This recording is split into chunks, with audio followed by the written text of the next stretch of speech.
Muy buenas noches, les habla Mercedes Canese. Estamos de nuevo en la transmisión en vivo como todos los domingos de 19 a 20 horas, otra vez con un invitado de lujo, y antes voy a saludarle al ingeniero Ricardo Canese. Muy buenas noches. Buenas noches, ¿qué tal, Mercedes? Una satisfacción estar contigo y con toda la gente que nos está viendo, escuchando. Bueno, hoy nuestro invitado especial es Jorge Villalba Dígalo. Él ya estuvo en otros programas, es experto en temas económicos, tributarios, es periodista. Muy buenas noches, Jorge, un gusto tenerte otra vez en esta transmisión en vivo. Buenas noches, ingeniera Mercedes Canese. Buenas noches, ingeniero Ricardo Canese. La pucha, demasiado generoso tu presentación, así que es un gusto estar nuevamente para hablar de estos temas con ustedes. Sí, no, igualmente. Bueno, disculpen que empezamos un poco tarde hoy. A veces en el coronavirus también nos estresamos, ¿verdad? En medio de la cuarentena hay cosas que resolver, pero bueno, acá ya estamos. La gente se está sumando ya a la transmisión, como todos los domingos. Pueden enviar preguntas, comentarios, pueden compartir este video para que llegue a más personas. Volvimos a invitarle a Jorge Villalba Dígalo porque realmente estamos en una semana de debates muy importantes. Se está debatiendo cómo financiar la crisis del coronavirus. Tenemos una preocupación muy seria de los sectores productivos, de los sectores de trabajadores que se están quedando sin empleo. Hay muchos problemas ya de lo que es la falta de dinero para poder enfrentar desde los hogares. O sea, hay un peligro realmente que la gente tenga que salir a buscar el pan de cada día sin una respuesta muy real de parte del gobierno. De eso queremos hablar hoy.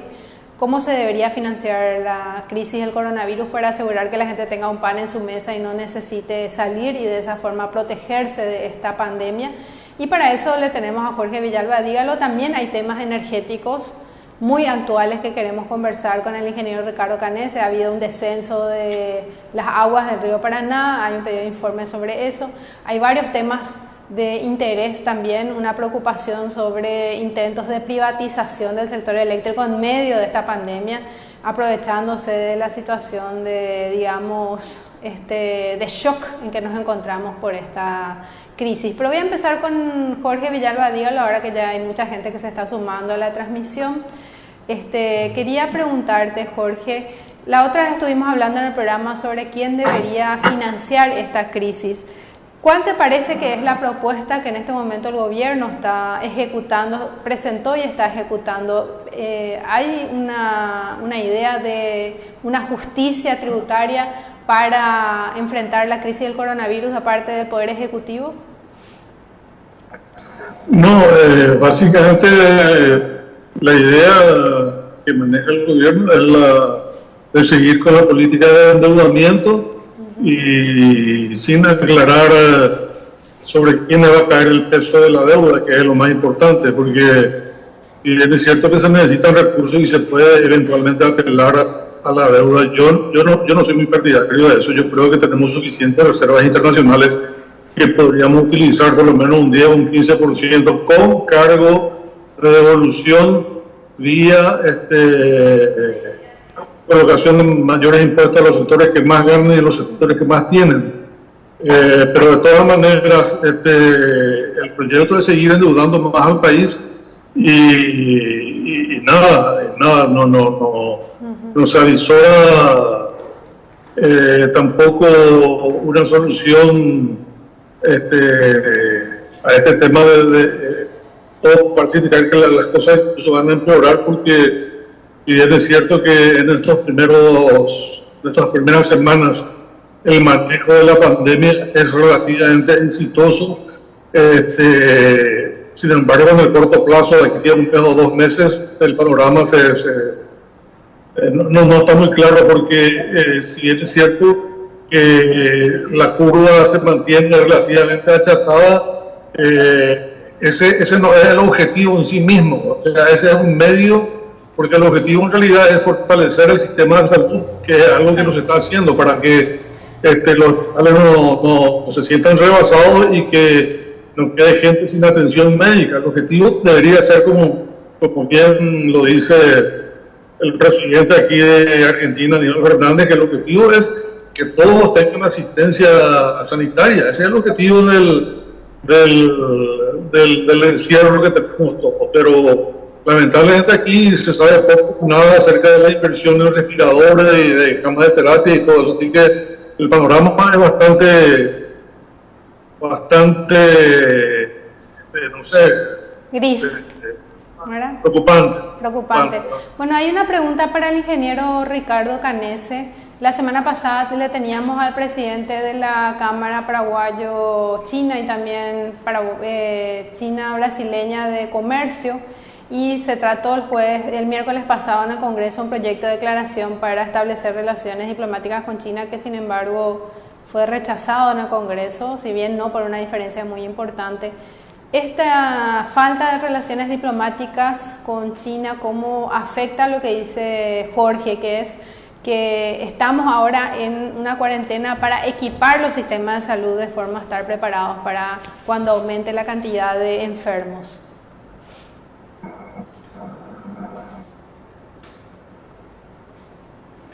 Hay que decirle que justamente China es el principal proveedor de insumos industriales, ¿no es cierto? Hasta Estados Unidos. China está aparte cooperando con unos, mediante 100 países en todo el mundo, está cooperando con los Estados Unidos. A veces que Estados Unidos tiene y sobre todo Trump tiene una política así muy de confrontación, ¿no es cierto?, con China, pero en realidad está comprando y está cooperando con China muy abiertamente, lo mismo que prácticamente todos los países de Europa, la mayoría de los países de América Latina y del mundo en general. Entonces, no cooperar con China es una tontería, pero aparte de ahí, a la Argentina, por ejemplo, China le ha dado donaciones, a muchos países le ha dado donaciones. Entonces, justamente el problema que se enfrenta en este momento, que se trata de insumos, de equipos caros y que requieren un costo importante, bueno, China es una fuente importante. Entonces, no establecer relaciones con China es perjudicar al pueblo paraguayo. O sea, digámoslo claramente, es perjudicar, para más que es el gobierno, China es la República de China, es conocido como único gobierno del pueblo chino por 190 países. Hay unas 10 países del mundo con la política Ricardo, voy a cortarte un poco a ver si puede mejorar tu señal porque se te escucha igual muy entrecortado. Lo que decía el ingeniero Canese es que la mayoría de los países reconoce, comercia y coopera con China en este momento. Hasta Estados Unidos está recibiendo cooperación de China y hay menos de 10 países que no le reconocen a China. Jorge, ¿qué repercusión tiene en términos económicos para Paraguay también que no tengamos relaciones diplomáticas con China cuando se habla de la calidad de Paraguay como exportador de materias primas, exportador de carne, que son productos que requiere realmente volúmenes muy importantes? Creo que es el primer consumidor China en este momento de esos productos. Y la verdad que es difícil de entender esta situación porque China es el principal país de donde importamos. Las importaciones rondan los 3.000 millones de dólares por año, y lo que hace esta falta de formalización de las relaciones que existen, lo que hace es encarecer los costos por la intervención que hay que hacer en el comercio. Salimos perjudicados tanto a nivel de exportaciones como de importaciones. El encarecimiento del comercio es una de ellas. Y además, como dice el ingeniero Canese, la experiencia que tienen los chinos en materia sanitaria, específicamente con respecto al coronavirus y todo el equipamiento que producen en materia sanitaria, están ayudándole al mundo, están ayudándole incluso a los Estados Unidos, que es la primera potencia económica. La verdad es que es difícil de entender este tema de las alianzas que tiene el gobierno nacional. Imagínense quiénes son los aliados del gobierno. Bolsonaro, Janine Áñez, Iván Duque, Netanyahu, Sí. Trump. Realmente mantenemos relaciones con una selección de malos gobiernos. Claro, Es lamentable. que también están teniendo resultados muy adversos en materia del combate del coronavirus. Ahora la siguiente pregunta es, esta semana que pasó se trataron una serie de recortes de gastos superfluos, ¿verdad?, que fueron muy reclamados a nivel mediático. Cuando la senadora Lilian Samaniego preguntó cuál era el impacto de estos recortes, ¿verdad?, que yo creo que en muchos casos son muy necesarios porque realmente hay sueldos muy abusivos dentro del sector público, también hay gastos superfluos. El senador Godoy no pudo decir cuál era el impacto de esos recortes. Nosotros sí hicimos como Frente Guazú un estudio de cuál sería el impacto de un impuesto a los altos salarios públicos, que sería un impuesto que grave todo el salario superior al del presidente de la República. Hicimos un estudio de toda la información pública que encontramos al respecto y el impacto sería de $30 millones al año. Y aparentemente eso es casi todo el impacto que puede tener este proyecto de Godoy, que yo creo que en algunos aspectos van a ser de difícil aplicación, van a ser expresiones de deseo, van a ser probablemente letra muerta por la forma en que está redactada la ley, pero igualmente $30 millones frente a otras medidas tributarias que se podrían tomar no es realmente demasiado bombo para muy poco, ¿verdad?, mucho ruido y pocas nueces, como se dice, ¿verdad?, frente a otras medidas que sí tienen impacto, como son una mayor justicia tributaria. No sé si tenés algún comentario sobre eso. ¿Cuáles sí deberían ser medidas que tengan una recaudación importante? Bueno, el sector bancario es un sector que ha ganado muchísimo dinero en los últimos años y aporta casi nada.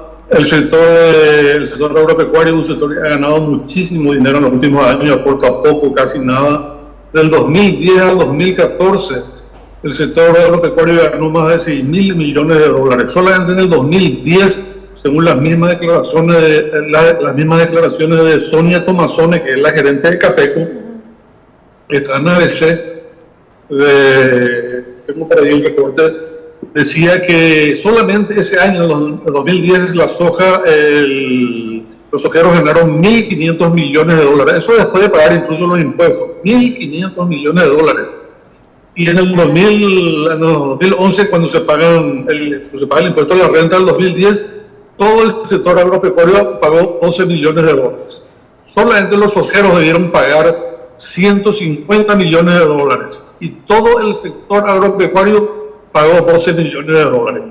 Entonces, está el sector de las empresas telefónicas también, que ha ganado mucho dinero. En fin, después hay sectores que, independientemente de su nivel de facturación, que igual son importantes, como el caso de las tabacaleras y las bebidas gaseosas, que se prevé grabar en el proyecto de ley presentado por el Frente Guazú, que me parece muy interesante. Son sectores que también tienen que pagar. Imagínense que en cualquier país del mundo el agua es un bien muy valorado, y acá las empresas nacionales y las nacionales también explotan el agua sin pagar un solo guaraní realmente. En fin, hay diferentes sectores que están ganando muchísimo dinero, que deberían ajustarse y colaborar entre comillas, en el sentido de dejar de ganar, por lo menos. Ni siquiera en el caso de los banqueros, que bueno sería que los bancos asistan realmente a las empresas resignando por lo menos sus utilidades, que obtengan el ingreso necesario como para seguir manteniendo el negocio, pero renunciando a sus utilidades. Yo creo que es el momento de no solamente pedir este tipo de cosas, de pedir beneficencia o caridad o buena voluntad, sino que es hora de imponer también al mismo tiempo la reforma tributaria que haga que los sectores que más ganan más aporten, ¿verdad? Así es. Bueno, vamos a pedirle a la gente que envíe sus preguntas, sus comentarios, que comparta este video. También vamos a estar respondiendo. Mucha gente ya está saludando. Si tienen preguntas, por favor, esperamos sus respuestas. Esperamos las preguntas para poder responder. El ingeniero Ricardo Canese, ingeniero, ¿puedes explicarnos un poco en qué consiste el proyecto del Frente Guazú de impuestos a las grandes fortunas? Claro, básicamente el impuesto a las grandes fortunas es una tasa variable que va de 1% a 5% del patrimonio neto. Vale decir, no es una tasa muy elevada y va desde 10 millones de dólares hasta fortunas que tienen 1.000 millones de dólares y más. O sea, de hecho, los que tienen gran acumulación de tierra, si vamos a ir a los precios de mercado, no a los precios reales, tienen que pagar muchísimo más. Lo que estaba diciendo Jorge, el caso de los latifundios, tomando en cuenta apenas el valor de mercado que calculó la propia Dirección de Catastro, que está en torno a $4.000 la hectárea. El sector latifundista tiene 20 millones de hectáreas fácilmente, son 80.000 millones de dólares de activos en tierra a precio de mercado. Entonces, un 1%, si vamos a calcular por lo menos, sería 800 millones de dólares. Si vamos a calcular un 2%, serían 1.600 millones de dólares. ¿No es cierto? Una tasa promedio de 2%. Seguirían teniendo todavía el 98% de esas tierras. Sí. Entonces, es simplemente colaborar. Yo veo que el sonido no está saliendo bien, ¿no? Sí, te escuchamos bien. Ahora te escuchamos bien. Se escucha bien. Se está escuchando. Bueno, entonces el impuesto a las grandes fortunas es básicamente eso. Pero ojo, también es a los activos financieros, ¿no es cierto? Los bancos, como dijo muy bien Jorge, los bancos ganaron 500 millones de dólares. Él dice, yo estaría de acuerdo que dejen de ganar, ahí ya tenemos 500 millones de dólares, pero que paguen un 50%, ¿no es cierto? Las empresas telefónicas remitieron, no sé, 300, 400 millones de dólares al exterior, para peor, ¿no es cierto? Tigo, personal, claro. Bueno, que dejen el 50% de sus remisiones, de sus envíos al exterior de utilidades, que lo dejen en el país. Ahí ya tenemos otros 200 millones de dólares. Los supermercadistas, ahí están casi todos los grandes, la mayor rico del país, comenzando por el señor Bierzi, pero está Cartes también, con Pigis, dicen que es de Cartes. Bueno, sea de quien sea, están ganando como locos. O sea, ¿quiénes ganan con esta crisis? Y los supermercados y las empresas farmacéuticas. Las empresas farmacéuticas también deberían pagar impuestos. Entonces, lo que estamos planteando es eso, o sea, a través del impuesto a las grandes fortunas, que aquellos que tienen grandes fortunas, pues muchas veces el impuesto a la renta se evade, hay que decirlo claramente, tanto el impuesto a la renta empresarial como personal en nuestro país se evade. En cambio, en materia de tierra, por ejemplo, y está la tierra, o sea, ¿qué tendría que pagar? Y bueno, si hay 20 millones de hectáreas, hasta tendría que entregar 200.000 hectáreas o el dinero. Y con las 200.000 hectáreas, por supuesto, el Estado las puede rematar, las puede distribuir, pero y con esas 200.000 hectáreas, un precio promedio, ¿no es cierto?, de $4.000, va a tener 800 millones de dólares. Entonces, un precio promedio de $4.000 por hectárea. Entonces, creo que el proyecto del Frente Guazú busca justamente que esta crisis se financie a partir de lo que más tienen. Y después, Mercedes, creo que hay también otras propuestas, el tema de Itaipú, de la deuda, ¿no es cierto? Itaipú ya está, la deuda externa, quizás también tenemos que avanzar un poco. Esas son otras propuestas que están en el tapete. Hay también, bueno, y creo que también hay que leer el mensaje de los oyentes, de la gente que está viendo, el caso de Oscar Enciso, que envió un mensaje ya en forma previa al programa, en fin, pero yo llegaría hasta ahí. El impuesto al gran patrimonio, como digo, es fácil de aplicar, ¿no es cierto? Y es una cuestión de estricta justicia. Así es, bueno, tenemos algunos comentarios, justamente un comentario sobre el tema de la deuda que no estoy pudiendo ver ahora, pero que envió Rubén Penayo, donde preguntaba si no sería también una estrategia no pagar más la deuda. Una pregunta para Jorge Villalba. Otra pregunta de Roger Montedomec: ¿qué pasó con vos en copago? Si el invitado puede opinar. Entiendo que tiene que ver con el tema de las telefonías celulares, que en un principio se pagaba conjuntamente entre el que llamaba y el que recibía la llamada. No sé si es eso. Diana Maldonado también pregunta: ¿el gobierno puede dejar de pagar salarios excusándose en la epidemia? ¿Y cuáles van a ser sus efectos en la economía? Y también pregunta Roger Montedomec: ¿cuál es el futuro de la INC y ACEPAR para Ricardo? Bueno, hay varias preguntas de los que nos están viendo. Muchas gracias por seguirnos como todos los domingos.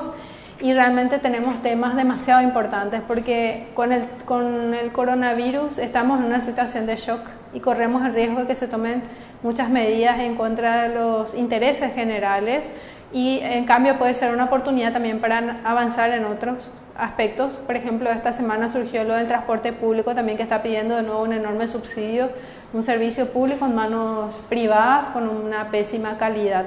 Pero empezando entonces con las preguntas que hicieron los que nos están viendo, no sé cómo llamarles, los que siguen la transmisión en vivo. Jorge Villalba, ¿qué te parece que se puede hacer respecto al tema de la INC, de ACEPAR, que puede suceder, el tema copago de la telefonía? Y una de las preguntas que quieras responder, y después le pasamos a Ricardo también con el tema de la deuda.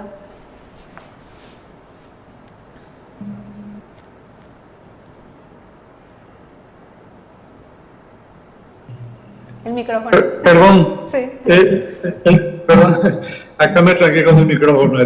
El tema del INC no entendí qué es lo que dijeron. No entendí el tema de la pregunta. Claro, ¿cuál es el futuro? ¿Me repetís, por favor? ¿Cuál es el futuro de INC y de ACEPAR? Es realmente una pregunta para Ricardo. Ahora estoy leyendo el mensaje. Una pregunta para Ricardo. Más que nada para Ricardo, pero evidentemente yo lo que percibo es que hace rato los sectores económicamente dominantes están en una suerte de vaciamiento de las empresas estatales para entregarle al sector privado. Y eso no solamente ocurre con la INC y con ACEPAR, que de hecho ya se entregó al sector privado en su momento, y ahora hay una suerte de administración judicial. Lo cierto es que las empresas están siendo, el caso de la INC es un caso clarito que ha sido vaciado, el caso de Petropar es un caso también de vaciamiento. Petropar maneja hoy alrededor del 10% del mercado, cuando era una empresa que manejaba la totalidad del negocio de los combustibles, con todo lo que eso implica, porque una vez que se empezó con la liberación de la importación de las naftas, sí, la recaudación del impuesto selectivo al consumo allá para mediados de los 90 tuvo un bajón pero terrible en materia de recaudación, porque Petropar, cuando traía los derivados del petróleo, pagaba la totalidad de los impuestos, y ni bien se pasó al sector privado cuando Antonio Zucolí fue ministro. Bueno, se fue para abajo. La misma cosa ocurre con la ANDE, que en vez de recibir por lo menos parte de toda la renta eléctrica, que son unos 700 millones de dólares, no le dan prácticamente nada, y cada vez tiene más problemas para afrontar las inversiones que necesitan, ¿verdad? O sea, evidentemente hay un vaciamiento, ni hablar de Copaco, que ya es una empresa prácticamente que apenas sobrevive y que está prácticamente muerta. O sea, yo creo que el proyecto es ese realmente para INC y para ACEPAR, contestando la pregunta del oyente, ¿verdad? El proyecto de privatizar. Así es. Bueno, justamente yendo un poco a la cuestión eléctrica, aprovechando que tocó un poco Jorge, una pregunta para Ricardo es si puede explicar la presentación que hizo esta semana el Parlasur y también la preocupación sobre la intención de privatizar el sector eléctrico.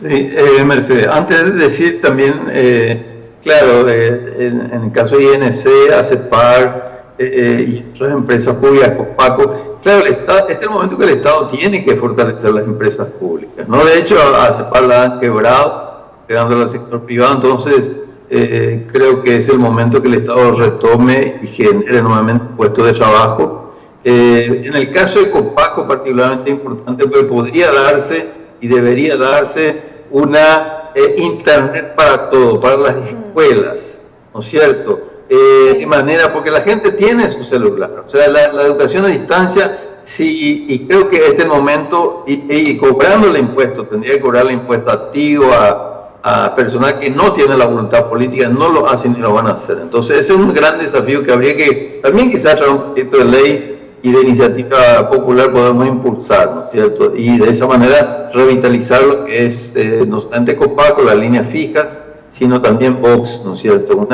Que los gobiernos de Cartes y de Abdo Benítez han tratado de fundir, porque durante el gobierno de Fernando Lugo se levantó Copaco justamente con Vox y se había expandido, pero bueno, eso terminó.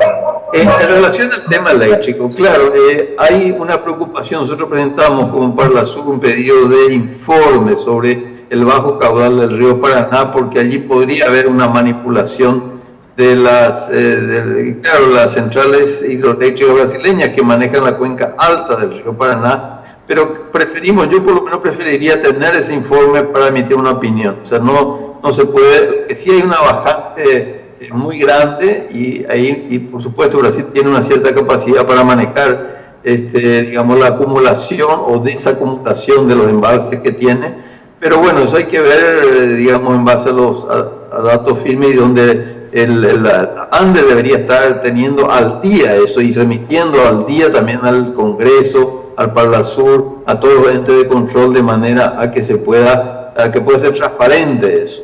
Y quiero decir que justamente sobre eso, a la ANDE siempre se le buscó inclusive eliminar de Itaipú y que no tenga acceso a los datos, que no estén las binacionales ni en Itaipú ni en Yacyretá, ¿no es cierto? Que nuestra energía sea manejada por las empresas privadas brasileñas y argentinas, y ahora hay un plan, Mercedes, yo creo que estábamos comentando, de privatizar el sector eléctrico. Ya hay varios voceros del sector privatista que han salido, aparentemente están trabajando con el sector de Abdo Benítez con una serie de excusas, ¿no es cierto?, para quitarle a la ANDE, que es a través de esta ley de CONEVI, u otro mecanismo, quitarle a la ANDE el control de Itaipú, y por otro lado, privatizar todo el sistema eléctrico, diciendo, no vamos a privatizar, es un marco regulatorio nomás, pero bueno, justamente la ley de marco regulatorio propuesta por ellos, que es la ley de la industria eléctrica, es la privatización total y absoluta del sistema eléctrico,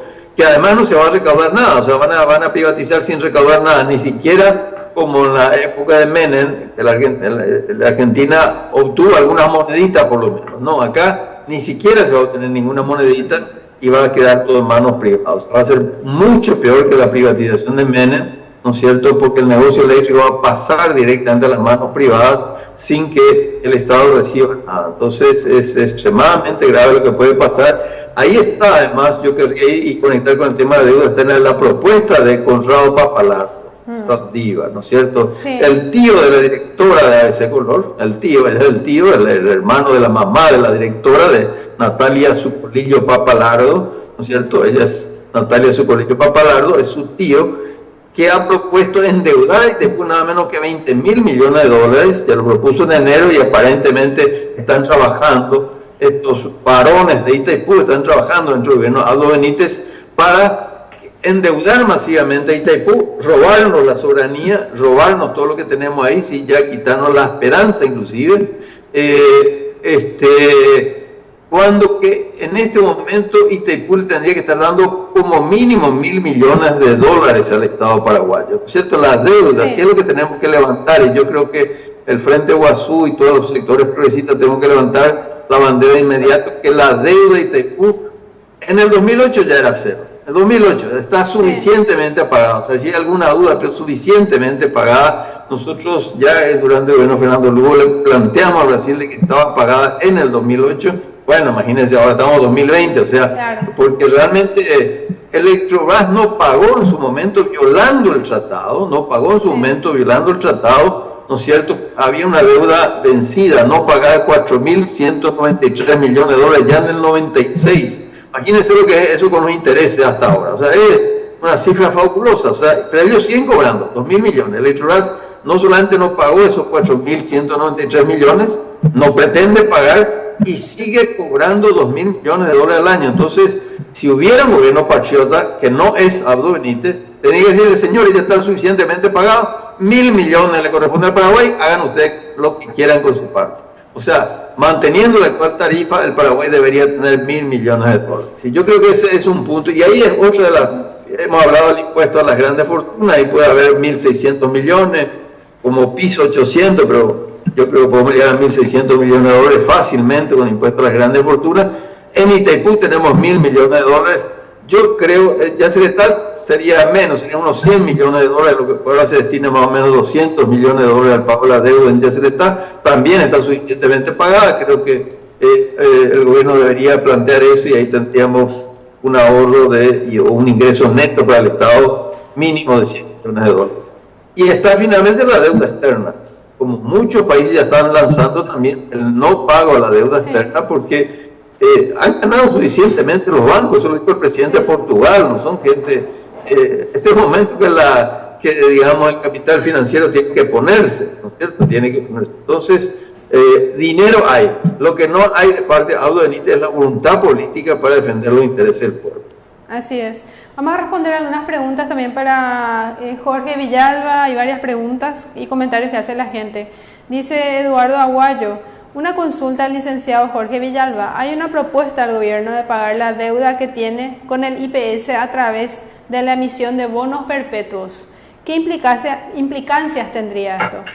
También pregunta, ¿es factible la utilización del 10% de las reservas para invertir en contención de la emergencia socioeconómica y qué implicancia tendría ello en la economía? Después, Roger Montedomec pregunta para Ricardo, ¿qué se sabe de la privatización de Electrobras? Y Cayo Acosta pregunta, opinión de los recortes de salarios en Itaipú y Yacyretá. Empezamos entonces con Jorge Villalba, sigan enviando sus preguntas, comentarios, compartiendo este video.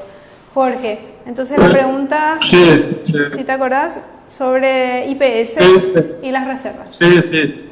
Bueno, el pago de la deuda con un bono perpetuo no es otra cosa que entregarle un papelito a IPS, que es lo mismo que se hizo ya en la época de Manuel Ferreira con la deuda que tenía Hacienda con el Banco Central. Ahí se inventó el famoso bono perpetuo, que no es otra cosa que entregarle un papel que sirve para calzar el balance del Banco Central. Es un dibujito ahí donde uno dice que tiene un activo, que tiene un crédito contra Hacienda y le estaban pagando en realidad una tasa ínfima por ese bono. No recuerdo la cifra, pero una cifra simbólica. Lo cierto es que no pasa de ser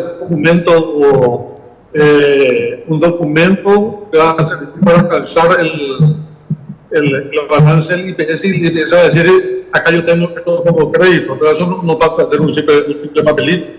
Lo que tiene que hacerse es poner impuestos a los sectores más ricos de la población y pagarles en efectivo, en dinero, en billetes constantes y sonantes que rondan los 500 millones de dólares que falta para afrontar esta emergencia sanitaria. Esa es la realidad. Así es. Y la otra pregunta respecto a las reservas, el uso de las reservas. Y la reserva es perfectamente utilizable. Hay una cuestión legal que es perfectamente salvable si es que existe la política. O sea, hay limitaciones en el marco de la Carta Orgánica del BCP, pero la experiencia demuestra que hay uso de la reserva en términos muy exitosos. Aquí al lado del caso de Argentina, con la presidencia de Néstor Kirchner, donde él saldó una deuda de casi 10.000 millones de dólares con el Fondo Monetario Internacional y se logró liberar del yugo del Fondo Monetario para aplicar las políticas económicas que exigían en ese momento para sacar a flota a la Argentina fue un ejemplo muy exitoso. Además, aquí lo que se pretende no es sencillamente gastar las reservas, sino que así como hoy el BCP entrega de hecho adelantos, entrega dinero prestado a Hacienda para afrontar problemas de presupuesto, lo que se va a hacer es ampliar ese préstamo, porque eso hay que devolver, y hay que devolver con cargo a los sectores más ricos y los sectores que más ganan. Claro. Entonces, además Paraguay tiene una de las relaciones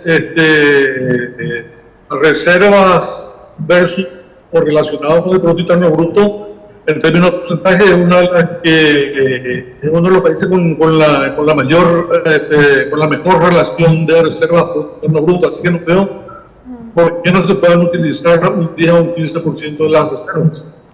Claro, tanto las reservas como el no pago de la deuda, como también no pagar más las deudas ni las binacionales, son medidas para obtener recursos en forma, digamos, inmediata. Pero finalmente necesitamos que los que tienen más aporten más para hacer frente a esta emergencia del coronavirus. Respecto a este tema de la reserva, quiero agregar algo. Hay gente que se opone radiosamente a que el Estado paraguayo use las reservas. Sin embargo, el Banco Central está colocando en bonos del Tesoro de los Estados Unidos. Imagínense, estamos financiándole a los Estados Unidos, la primera potencia, siendo nosotros uno de los países más atrasados de América Latina. Pero eso no acaba ahí. Resulta que les prestamos y nos pagan el 2% de nuestra reserva. Tenemos casi 400 millones de dólares en bonos del Tesoro de los Estados Unidos. Pero Hacienda, cuando necesita dinero y necesita de dólares, emite bonos, coloca bonos en el mercado internacional y paga 6%. O sea, eso es como comprar la cebolla a 6 y vender a 2 guaraníes. Ese es el negocio que hacemos con la reserva. Sí, absurdo. Es realmente una cosa de loco. Nosotros entregamos nuestros dólares al 2%, pero a la hora de tomar dólares vía bono pagamos el 6%. Realmente no tiene sentido. Y así también yo creo que hay una diferencia entre los sectores, digamos, de más altos patrimonios. No todos los sectores de altos patrimonios son iguales. Hay sectores que realmente son parasitarios. Son sectores que no generan empleo, que especulan, que realmente se están enriqueciendo a costa del esfuerzo de los trabajadores y no son productores de riqueza. En cambio hay otros sectores que sí, independientemente de que podamos también tener críticas respecto a las condiciones laborales de los trabajadores, los derechos que tengan estos trabajadores, que sí son sectores productivos. Veíamos la semana pasada la queja de las MIPYMES porque no les está llegando el financiamiento reducido para enfrentar la situación de inactividad económica que tienen por causa del coronavirus. Así también el sector industrial está muy sentido. ¿Cómo podemos diferenciar esos sectores para el ingeniero Ricardo Canese? Sí, Mercedes, claro, diferenciar es muy fácil. Yo antes quería, si me permitís, leer el mensaje de nuestro amigo Oscar Enciso, ya envió antes del programa y claro que sí. Vamos a cumplir con él desde Buenos Aires. Nos envía desde Buenos Aires el compatriota Oscar Enciso, dice: mi respeto a Ricardo y Mercedes Canese por este programa de soberanía energética y territorial. El Frente Guazú enamora al pueblo paraguayo por presentar un proyecto de ley el miércoles. El achicamiento de la política y sobre todo los impuestos a los ricos, a los más ricos que hoy el mundo trata, a los soqueros, que en Argentina tienen una retención del 33%, en el Brasil el 42%, en el Paraguay es 0%, y a los poderosos que pagan menos impuestos que el pueblo. El miércoles se verá quiénes de los senadores responden al pueblo paraguayo y quiénes traicionan. Firma Oscar Enciso Salí. Entonces, quería simplemente para cumplir con este oyente o televidente, no sé cómo llamarle, o internauta que nos está enviando este mensaje. Mercedes, bueno, es muy fácil, la industria no tendría que tener incentivos, y en este impuesto a los elevados patrimonios no debería estar incluido. Desde luego la pequeña y mediana empresa, por ser pequeña y mediana, tampoco no tendría que pagar impuestos, y además tendría que tener planes especiales de financiamiento, sobre todo la pequeña y mediana empresa, ¿no? Pero también el desempleo. Yo creo que cuando una industria, inclusive mediana y hasta grande, donde efectivamente esté entrando en una parálisis por esta cuarentena, y bueno, así como en Europa, en Estados Unidos, tendría que haber el seguro de desempleo por lo menos, ¿no? O sea, no la empresa, pero sí al trabajador, de manera que el trabajador no quede desempleado y que la empresa, la industria, entonces quede, digamos, con su personal no despedido, desperdigado, sino que efectivamente siga contratado, siga recibiendo un salario que no lo va a pagar la empresa porque está en crisis, ¿no es cierto? Y eso después tiene que ser bien analizado, estudiado por el Ministerio de Hacienda, no a cualquiera, pero a los que, no, en el caso de restaurantes y otros rubros que realmente hoteles, que están afectados, bueno, entonces creo que tiene que haber ese tipo de apoyo, ¿no? Yo creo que por eso el proyecto que plantea el Frente Guazú de impuesto a las grandes riquezas, de sectores determinados como el tabaco, las bebidas alcohólicas, la exportación de soja, ¿no es cierto?, el latifundio, bueno, son medidas claras, evidentes. También tenemos que, y vamos insistiendo, nosotros tenemos que potenciar nuestra soberanía eléctrica, el caso de Itaipú, ya se necesita, o sea, desendeudar. Nosotros no debemos nada, y este es el momento para justamente decirle al señor Bolsonaro: mire, señor, ya le pagamos demasiado, ya, sí. Obama, lo mismo en el caso de la Argentina, ya pagamos demasiado, terminó, deuda cero, y bueno, y ahí tenemos 1.100 millones de dólares, 1.000 de Itaipú, 100 de Yacyretá, son 1.100 millones de dólares. También de la banca internacional, señores, no tenemos para pagar. Bueno, ahí tenemos 750 millones de dólares, ¿no es cierto? Creo que pero le falta a Abdo Benítez, realmente le falta lo que estamos viendo a nivel de otros mandatarios, otros presidentes, primeros ministros de todo el mundo, que sí están proponiendo cuestiones fundamentales. No, Abdo Benítez está simplemente con lo que es más grave, está pensando en negocio y negociado. Esta propuesta de Papalardo, de endeudar a Itaipú, de hipotecar nuestra principal riqueza natural, es extremadamente grave. Está pensando en la privatización del sistema eléctrico, extremadamente grave. En fin, todo ese tipo de cosas tenemos que dejar de lado el control. Este es el momento donde el Estado se tiene que fortalecer, ¿no es cierto? Donde el Estado tiene que fortalecer a sus empresas públicas. Puse el caso no solamente del sector eléctrico, sino del sector de comunicaciones.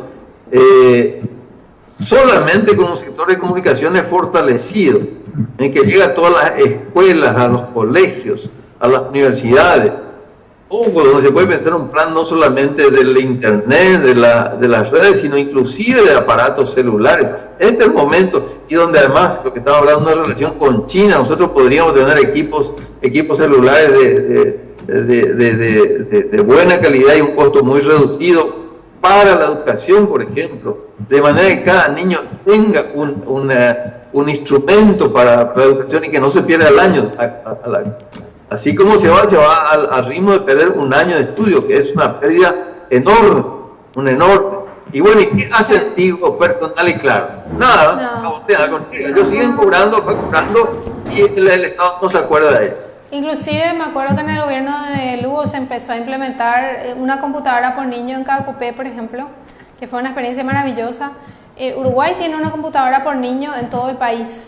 Si hubiéramos continuado con ese programa de una computadora por niño, hoy todos los niños podrían tener la educación a distancia, pero lastimosamente ni Cartes ni Abdo se preocuparon por eso y ahora los niños sufren las consecuencias.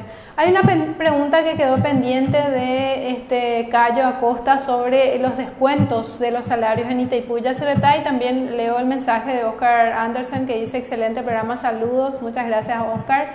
y también le invitamos a la gente a seguir comentando y haciendo sus preguntas.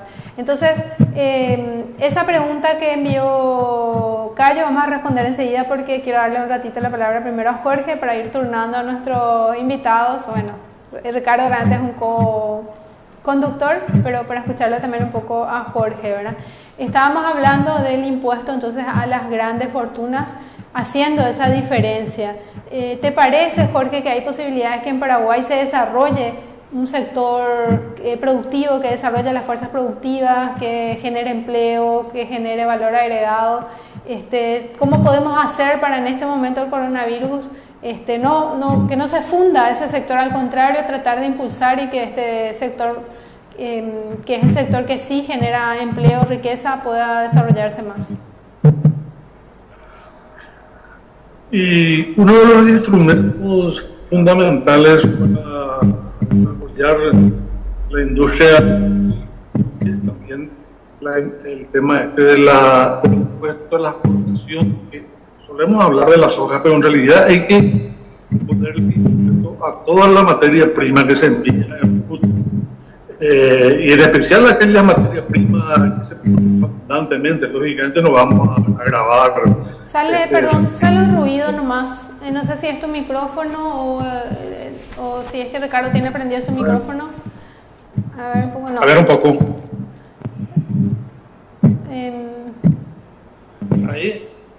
Ahí está mejor. Sí, ahora te escuchamos. No, continúa. Pero hablando más fuerte, a ver si mejora con eso. La verdad es que este tema del impuesto a la soja, que en realidad hablamos de impuesto a la soja porque es lo que más se produce abundantemente, y a partir de ahí puede pensar en un desarrollo de una industria de primera generación, por llamarlo de alguna manera, porque después puede venir una industria de segunda generación utilizando la materia prima. Realmente sale mucho ruido, Jorge. Vamos a ver si podemos mejorar ese sonido. No sé si es un problema del micrófono o dónde está el problema. Mientras tanto, te voy a pedir si puedes apagar un poco el micrófono a ver si es tu sonido o si es un problema acá del equipo de sonido. Y le pregunto a Ricardo, esa pregunta quedó pendiente de Cayo. Acosta, ¿qué opinión hay sobre los descuentos a los salarios de Itaipú y Yacyretá? Bueno, lo que el Frente Guazú plantea, yo creo que el Frente Guazú plantea en forma correcta, tiene que haber un impuesto a los altos salarios. En cambio entiendo que Aldo Benítez y otra gente tenía una idea de simplemente poner un tope o reducir, reducir el nivel de salario. Eso puede ser cuestionable judicialmente. En cambio, establecer un impuesto, el país tiene plena soberanía para establecer impuestos a los altos salarios, a las altas rentas, al alto patrimonio. Ahí hay plena soberanía. Entonces, no va a salir nadie como creo que salieron algunos sectores de Yacyretá, de Itaipú, primero de Yacyretá, a decir, bueno, vamos a recurrir, vamos a hacer esto. El país es soberano para establecer impuestos sobre altas rentas, altos salarios. Entonces, la propuesta del Frente Guazú es la correcta en el sentido de que tiene que ser un impuesto, ¿cierto? Lo segundo es que yo creo que el impuesto se justifica porque nadie debe ganar más que el presidente de la República, nadie, ¿no es cierto? Es un principio inclusive de autoridad, o sea, ¿cómo alguien va a estar ganando siendo funcionario público? Funcionario de un ente binacional es un funcionario público. Ojo, hay creo que más de 60 personas del Banco Central que ganan más que el presidente de la República.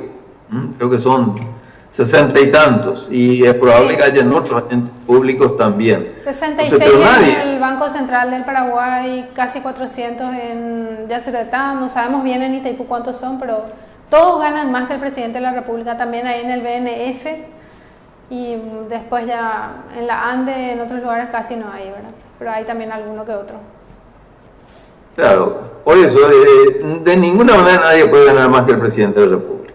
Y si alguien quiere hacer plata, bueno, para eso está el sector privado. El sector privado pueden tener los salarios que quieran y, en fin, eso es. Ojo, no van a estar, pues hay países que tienen también impuestos a los altos salarios. En Europa, donde donde hemos vivido acá con Mercedes hace algunas décadas, ¿no es cierto? Y los impuestos a los salarios medianos nomás eran terribles. Ni qué decir a los altos salarios. O sea, eso es totalmente legal en todo país del mundo. O sea, se puede poner un impuesto. En el caso, por ejemplo, cuando dos personas trabajan en una familia, ya tomar el ejemplo de Holanda, ¿no? Para que vean cómo eran drásticos los impuestos, el impuesto al salario, podría ser un salario mínimo inclusive, de la segunda persona que trabajaba en la familia era del 50%. Era un impuesto drástico. ¿Por qué? Porque claro, ya había una persona que ganaba la familia y entonces entendían de que para que cada familia tenga empleo, le ponían un impuesto muy elevado al segundo empleo de la familia, al segundo empleo. O sea, ¿qué quiero decir con esto? De que este impuesto a los altos salarios en Itaipú, que en algunos casos llega al 50, 60%, cuando son salarios muy elevados, obviamente, y se justifica plenamente, porque de hecho, ¿quién puede decir que puede ganar más que el presidente de la República? Nadie, o sea, ningún funcionario. Entonces creo que, ahora como también dijimos, y el Frente Guazú propicia, acompaña y apoyó todo eso, esa es una buena medida, pero con eso recaudamos 30 millones de dólares, cosas así. Hay que ir a los grandes patrimonios, porque así como hay gente que gana, no sé, 5 mil dólares, 10 mil dólares, 20 mil dólares, hay gente que tiene 100 millones de dólares, no 20 mil o 100 mil dólares, 100 millones de dólares, ¿no es cierto? Sí. Y mucho más. Yo voy a hacer el cálculo varias veces, lo dice, el señor Favero tiene él en forma propia, a su nombre, o Villa Tercero, tiene 1 millón de hectáreas de soja. Pues bueno, 1 millón de hectáreas de soja, ¿no es cierto? En Alto Paraná y esa zona vale unos 10 mil dólares, ¿no es cierto? Son 10 mil millones de dólares. 10 mil millones de dólares, no estamos hablando de... Entonces, bueno, ese tipo de fortuna hay que poner un impuesto de 5%, como plantea el proyecto del Frente Guazú. Claro, el señor Favero va a pagar 500 millones de dólares, o va a tener que entregar, ¿no es cierto?, 50.000 hectáreas, 50.000 hectáreas en esa zona que vale una fortuna, y el Estado puede rematarla. O sea, si no quiere pagar la plata, hay que entregar la tierra, que es lo mismo, ¿no es cierto?, esa tierra es muy valiosa y se va a vender a muy buen precio. Entonces, pero él lo mismo se va a quedar con 9.500 millones de dólares. O sea, no va a ser una cuestión confiscatoria, es el 5%, se le va a dejar una enorme cantidad de patrimonio todavía.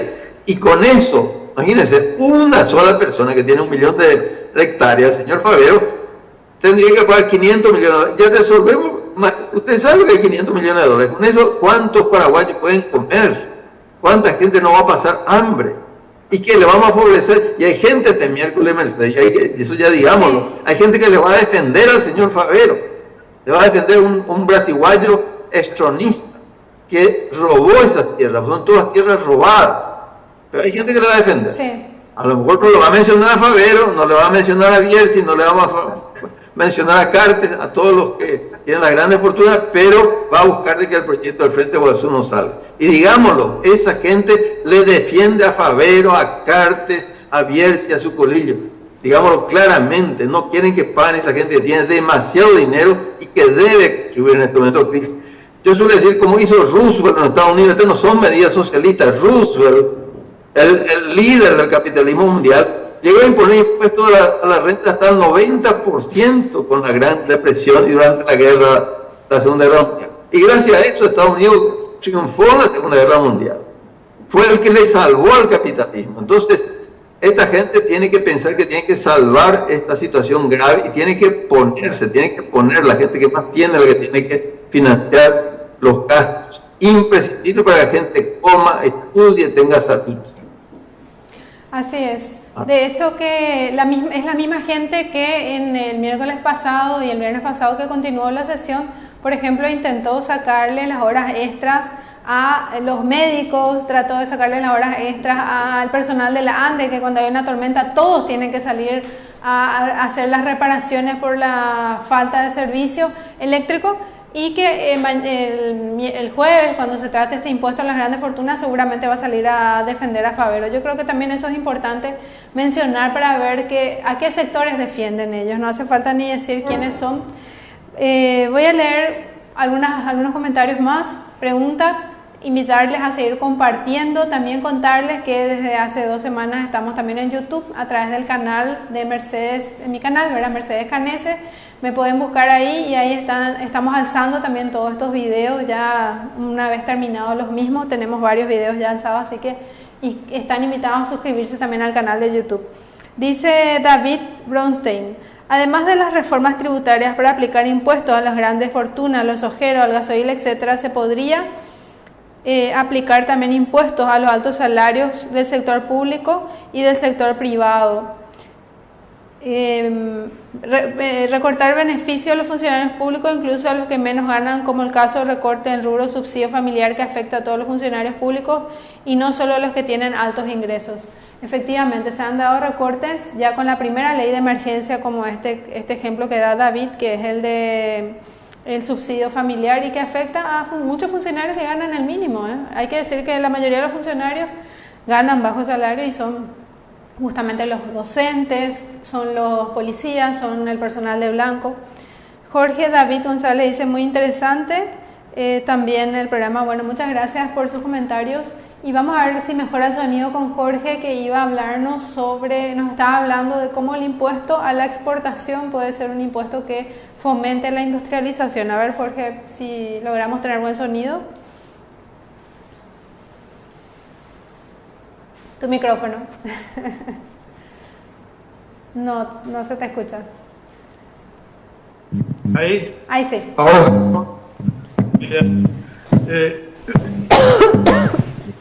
el proceso de industrialización es una cuestión compleja que depende de varios factores, ¿verdad? Hay que tener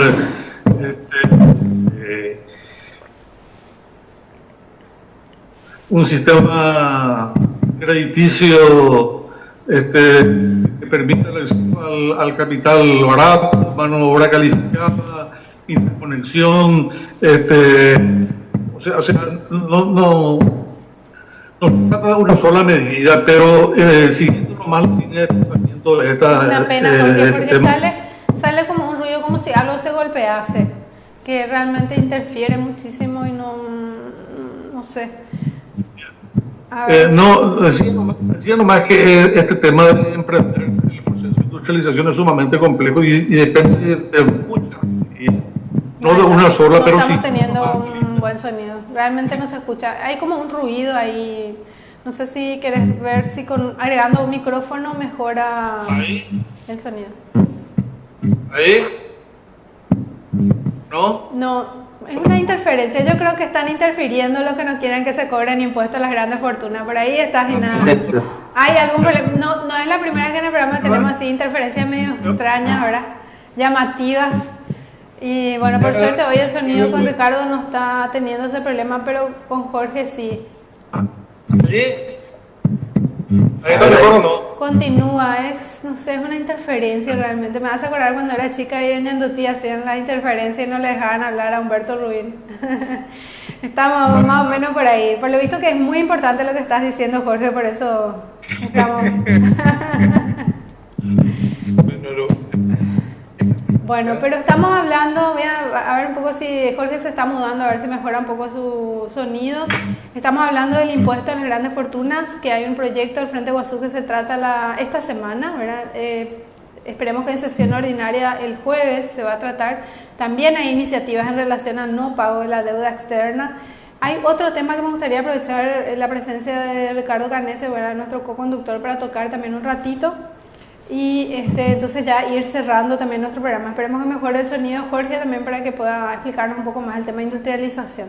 ¿Qué es lo que surgió con el pedido de César Ruiz Díaz, nuestro amigo César Ruiz Díaz, empresario de transporte, de un subsidio para poder seguir prestando el servicio de transporte público? Nosotros tenemos un anteproyecto que hace mucho venimos trabajando sobre la importancia del servicio público del transporte bajo administraciones públicas. No sé si puedes explicar un poco eso, Ricardo. Claro, es forma muy sencilla. Yo creo que este es el momento, pues el dueño de los itinerarios es el Estado. Entonces, lo ideal sería que el Estado recupere los itinerarios recuperen. Simplemente no se trata ni siquiera de una nacionalización, sino de ejercer la soberanía y recuperar esos itinerarios y plantear y que el mismo Estado entonces pase a prestar el servicio entonces con la calidad y con todo lo que requiere esta pandemia. Entonces yo creo que es el momento para plantear la nacionalización del transporte público, ¿no es cierto? Y donde las unidades del sector privado serían alquiladas, el Estado le podría pagar un alquiler, ¿no es cierto? No habría problema, el trabajador, los choferes pasarían a ser empleados del Estado, o sea, tendrían un empleo también garantizado, tendrían todos sus derechos garantizados, entonces también ahí habría, y la ciudadanía tendría un servicio con todas las normas que requiere también esta pandemia y todo lo demás, entonces de mucho más confiabilidad y seguridad. Pero mirando a más largo plazo todavía tiene mucho más ventaja porque se podrían rearmar los itinerarios, se podría racionalidad, se podría tener un sistema de transporte público que funcione. Entonces, a partir de esta medida, que sería la simple recuperación de los itinerarios y el manejo por parte del Estado de las empresas privadas de transporte público, entonces prestar un servicio de más calidad, manteniendo los itinerarios como están, pero recuperándolos para el Estado. Entonces, creo que esa sería una medida excelente. Yo creo que estamos llegando un poquitito al término ya del programa Mercedes. Yo creo que hay muchos temas. De mi parte, yo estoy diciendo, creo que este programa tratamos un tema fundamental en la parte de energía, soberanía hidroeléctrica, la deuda, los impuestos a los grandes patrimonios, a las grandes riquezas, y bueno, y inclusive este tema del transporte. Así que yo le dejaría a vos y a Jorge para que se pidan, porque yo creo que ya estamos abusando un poco de los televidentes o audiencia, no sé cómo llamarlo. Así es. Bueno, Jorge, vamos a hacer un último intento entonces. El tema de industrialización, como dijiste, es para hablarlo muchísimo, así que seguramente en otros programas tendremos que quedarnos exclusivamente a ese tema, pero a ver si logras redondear la idea, esperemos que sin tanta interferencia. No, voy a tratar de ser breve. El mecanismo de impuestos a las exportaciones de los productos agropecuarios natural lo que hace es desacoplar el precio interno de los precios internacionales. Es decir, si la soja vale $300 en el mercado internacional y uno le pone un impuesto de $50 a la exportación, aquí el valor de la soja va a rondar los $250 la tonelada, cuando en el mercado internacional vale 300. Exporta, de obtener los 300, va a obtener. Entonces, bueno, voy a tener que explicar lo que estás diciendo, Jorge, porque realmente sale muy mal el sonido. Lo que dice Jorge es que el impuesto a la exportación de materias primas hace que automáticamente el precio de las materias primas en el mercado local se reduzcan en esa misma proporción del impuesto. Esa diferencia que hay entonces entre el costo de una materia prima para un país extranjero que adquiere la materia prima y el costo de la materia prima para el Paraguay, que va a ser un costo inferior porque no va a pagar el impuesto a la exportación, aumenta la competitividad de la industria para justamente comprar esa materia prima y darle valor agregado. Entonces, de por sí es una política que no solamente en Paraguay, sino que en otros países se implementa para avanzar en el desarrollo industrial, es la aplicación de impuestos a la exportación de materias primas. Yo quería dar un ejemplo sobre eso también, Jorge, que es el caso del ganado en pie. Llegó un momento en que Paraguay prohibió la exportación de ganado en pie, justamente para que se desarrolle la industria de la carne, la industria del cuero. Eso mismo necesitamos con la soja, y vos muchas veces también dijiste, y bueno, voy a decir yo ahora porque está realmente muy interferida tu señal, así que vamos a ver qué podemos hacer al respecto y decirle ya a los interferidores que igual no van a poder callar nuestra voz, ¿verdad? El procesamiento que hoy tiene, por ejemplo, el grano de soja es mínimo. O sea, convertir el grano de soja en aceite, expeller, harina, eso no es prácticamente nada. Necesitamos que en tal caso se industrialice más todavía, ¿verdad? Porque eso casi nos genera empleo, casi nos genera valor agregado. De hecho, nosotros tendríamos luego que diversificar con tierras tan ricas como las que tenemos a la producción de lo que realmente son alimentos y no materias primas para finalmente ser balanceados animales, esas cosas, ¿verdad? Entonces ahí también tendría que haber un impuesto, quizás un impuesto mayor al grano, que es lo que vos siempre planteas, ¿verdad? Pero también un impuesto a la exportación de aceite, expeller, harina, que son productos casi sin ningún valor agregado. Claro, pero a partir de esa harina y ese aceite que se va a producir en mayor cantidad con el impuesto de soja, probar harina y ese aceite para desarrollar la industria de segunda generación.